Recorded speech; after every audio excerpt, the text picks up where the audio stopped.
Good morning, everyone. This is Joanna Mbarak, head of Potek Labs. I'm going to present Investigating the Darknet. This project is in collaboration with Laris Lebanese University. I'm going to start by introducing the problematic. Next, we will go through some web stratification and explore the TOR network. We will differentiate between surface and dark web honeypots. Then we will tackle related works and expose our contributions. Unethical users leverage the dark web to buy and sell illegal products or services, and sometimes they manage to gain access to classified government information. A number of illegal activities that can be found in the dark web include selling or buying hacking tools, stolen data, digital fraud, terrorist activity, drugs, weapons, and more. The aim of this project is to collect evidence of any malicious activity in the dark web by using security mechanism as trap called honeypots. Web stratification and TOR network. The web in general is composed of two parts, the surface web and the deep web. Surface web, also known as ClearNet, makes about 4% of the World Wide Web. All its content is easily accessible to anyone. On the other hand, the deep web, the subset that is not searchable, consists about 96% of the total World Wide Web. Its content is not accessed or indexed by any standard search engine. Academic databases, medical records, financial records exist somewhere in the cloud but are not searchable on search engine. We have also the dark web, which is a subset of the deep web. It is the anonymous part of the deep web that you can only get access to through overlay network. To access the dark web, an anonymity software such as Tor browser should be used. Because it is anonymous, it is mostly used to maintain illegal and malicious activity. The Onion Router, Tor, is a free open source software used to serve the internet anonymously. By doing so, it protects against internet surveillance or traffic analysis. So we will not be able to intercept or monitor messages in order to figure out any kind of pattern in the communication. Tor operates according to the following scenario. Let's say user A wants to send a packet to user B using TOR network. Tor creates a private network for these communications. User A's Tor client identifies all available nodes by obtaining a list of Tor nodes from the server. Each time, a random node is generated. The interceptor cannot observe any pattern. Data is encrypted by the client and set to the first node. The first node decrypts the first layer and identifies the next node. The same previous process is done for all nodes until arriving to the exit node, which is the last node before user B. The message is then transmitted to the receiver. In the following, we will expose how we implemented honeypots on the TOR network. Surface and dark web honeypots. A honeypot aims at deceiving potential cyber criminals. It is a trap set to detect, deflect, or in some manner counteract attempts to access a computer system that appears part of a network.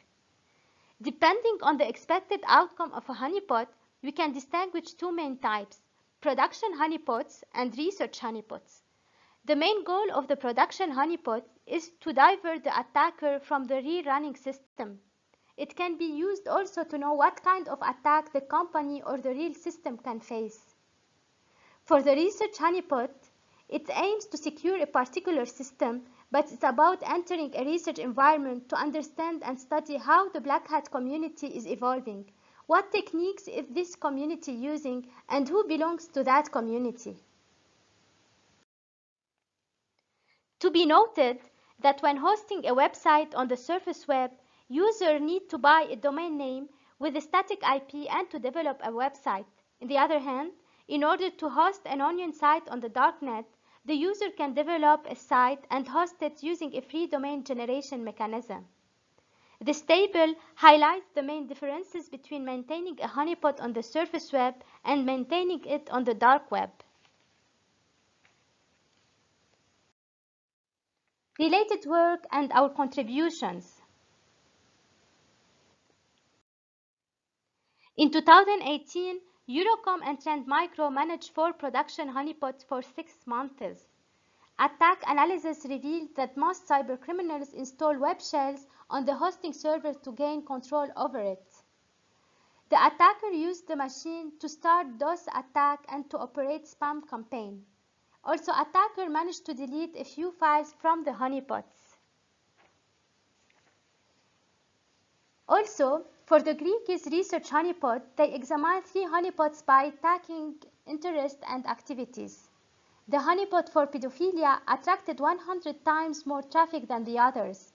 For this reason, research focused on this honeypot, which ran a TOR website that collects information about its visitor. Through social engineering, users installed a scanning tool to retrieve information such as PC's username, IP of the exit node, and the running operating system. Our contribution: the implementation consisted of 3 fully secured virtual machines. The use of virtual machine allows higher flexibility and a more secure deployment. The first virtual machine is a research honeypot that consists of a Chatroom web server hosted on the Darknet. The second virtual machine is a vulnerable web-based honeypot that provides cyber services. And for the last VM, it is an ELK log server where all the logs from the Darkweb Chatroom and the Cybertools web-based honeypot are collected and stored.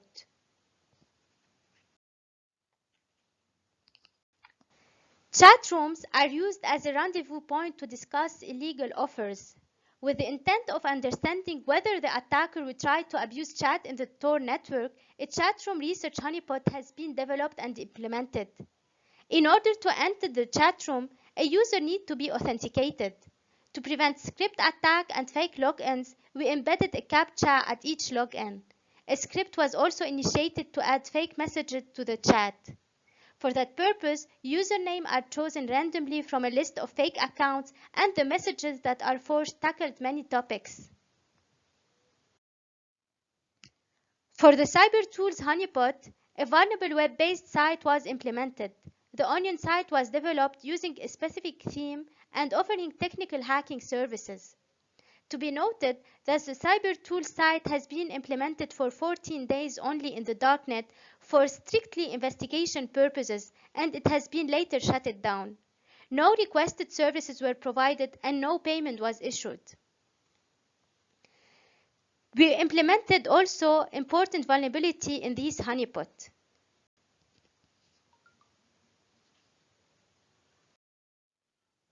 Knowing that each day this virtual machine will be reverted to the original snapshot and to avoid the loss of the logs after system revert, the important logs are gathered and forwarded securely to the log VM for analysis and inference. Results and findings. The Chatroom Onion link has been implemented in the Darknet for a period of 7 months. Several rule violations have been encountered. Also, more than 400 username and passwords have been logged into the chatroom. Major chatroom requests included child pornography, hidden wiki links, library site requests, and hacking requests. Some remarkable posts included HTML injection, mega account, ethical hacking leaks, pornography, red room link, and Onion mail server provider. The Cybertools Onion link remained up for 14 days. During that period, several firewall rules violations became evident. As for the request, a few Android hacking services were requested. To conclude, 2 honeypots, each for a purpose, were implemented in the dark web. The first honeypot consisted of a chatroom, a research honeypot that is maintained on a well-secured virtual machine, and the second honeypot provided hacking services. Our future works consist of leveraging AI as an automated reply tool, a chatbot, for the chatroom honeypot, so making the chatroom more active with faster replies. Also, another type of honeypot will be designed. Thank you for listening. Any question?